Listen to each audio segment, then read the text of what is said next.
Alors, quels sont les modes de management qui fonctionnent le mieux aujourd'hui?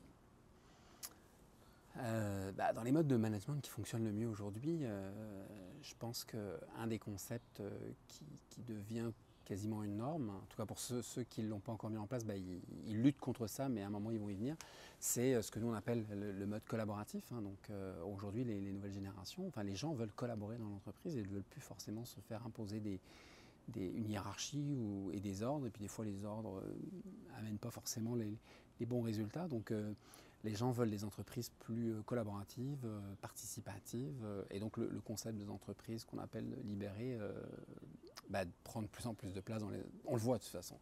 Premièrement, c'est plus tendance par rapport aux nouvelles générations, c'est plus léger pour les gestionnaires parce qu'ils n'ont plus toujours ce rôle de toujours dire, de toujours contrôler ce que font leurs collègues, donc ça change quand même grandement. C'est plus aussi une façon de se différencier des autres entreprises plus traditionnelles.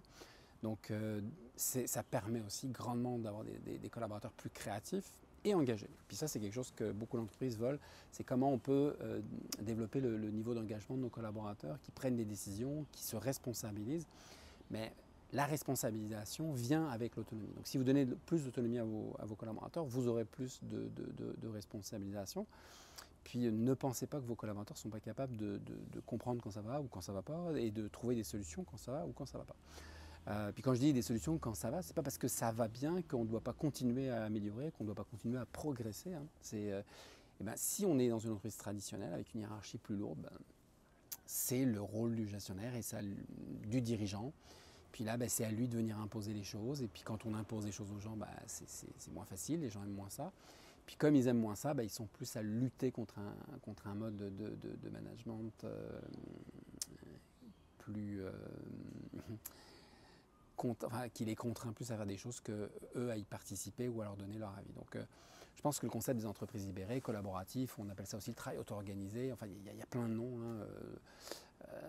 Je pense que ça a grandement sa place aujourd'hui. Puis une entreprise qui se lance dans un mode de management comme ça, et puis il y a plein d'exemples au Québec, aux États-Unis, en France, dans le monde entier, des entreprises qui fonctionnent comme ça. Mais elles le voient toutes aujourd'hui avec du recul, des meilleurs résultats. Et pourquoi elles ont des meilleurs résultats?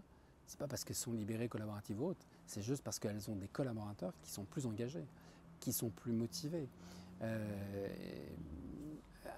Un de mes mentors, qui était Jean-François Sorbet, disait c'est des gens qui sont peut-être aussi moins malheureux. Donc on parle même plus de bonheur au travail, on parle des gens moins malheureux à travailler. Donc tout ça, ça amène une performance organisationnelle, ça amène une fidélisation, et ça donne du sens au travail de chacun. Donc on travaille plus sur le pourquoi tu dois faire une tâche que plutôt comment tu dois faire cette tâche. Donc je pense que c'est inspirant. Puis oui, il y a toujours des exceptions d'entreprises qui se sont soi-disant libérées ou qui ont donné plus d'autonomie et que ça n'a pas marché. La vraie bonne question, c'est est-ce que le haut dirigeant était prêt à ce que ça marche? Ou est-ce qu'il s'est embarqué dans une pratique en fait qui était plus une tendance, une mode, ou qu'un souhait réel de donner plus d'autonomie à ses collaborateurs. Donc tout ça, c'est des choses qui se pensent, mais en tout cas, nous, on reste convaincus chez Patrimoine RH que c'est une force que d'avoir une entreprise qui fait confiance et dont toutes les valeurs, les humains qui en font partie, c'est que l'humain est bon et qu'on doit lui faire confiance pour qu'il puisse se développer personnellement. Puis pour ceux qui ont des doutes, tapez entreprise libérée, allez voir des vidéos, lisez des livres. Frédéric Laloux, souvent on parle de son ouvrage, mais il y en a d'autres. Il y a des chercheurs comme Isaac Getz et autres. Puis il y a plein d'entreprises qui fonctionnent comme ça. De plus en plus, Michelin, Decathlon est un concept d'entreprise libérée. Et puis il y en a plein d'autres, des entreprises au Québec et autres qui sont très inspirantes. Donc bonne réflexion pour les dirigeants qui se posent la question comment développer plus de performance dans mon organisation et plus de bonheur aussi.